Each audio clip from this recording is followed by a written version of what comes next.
Do you believe that you have the right to detain or deport a legal permanent resident for expressing their political opinion? I don't make decisions on legal status here in the United States. The Department of State does that. And I would say that as they've gone through an evaluation of who gets a visa, who gets legal status, green cards, they've been evaluating and discussing how that applies. Well, to people I acknowledge that are in that this you don't. I country. acknowledge you don't make. Right. But if someone is a legal permanent resident of the United States, I'm not talking about an H-1B or a student visa holder. I'm talking about a legal permanent resident.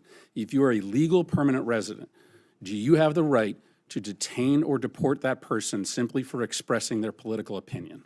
The Department of State makes those decisions. No, and no, the they Department don't. of Homeland Security. You make that decision about who you have the right to detain or deport.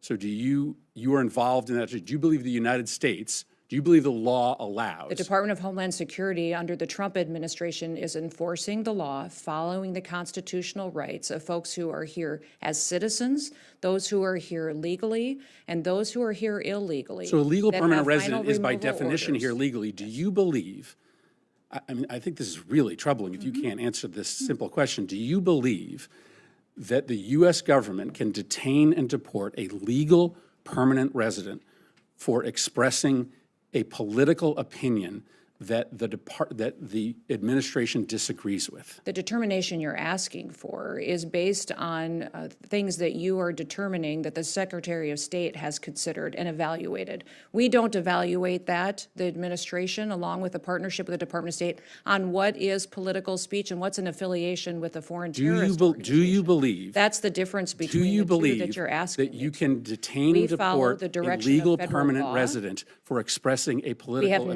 not detained and we have not deported anybody who's a legal permanent resident or a citizen of the United States. Then say you don't have the ability to do that. We have clarify that for the true. millions of. That is exactly what I'm doing, is that we have followed exactly what the law is and that we have not detained or deported anybody who's a citizen or has legal status in this country. We are focused on the worst of the worst dangerous criminals. You do not believe you have to get them out of the country. You do not believe you have the ability to do that. We have not done that at all, and the Trump administration has no plans Well, just because to do you haven't that. done We it do doesn't not mean do that it. you won't do it in the We future. are following do the you believe you federal have the law ability to do that ensure or that not? we are doing I think you were going to. the exact appropriate thing in partnership with the Department of State and in partnership with the Trump administration.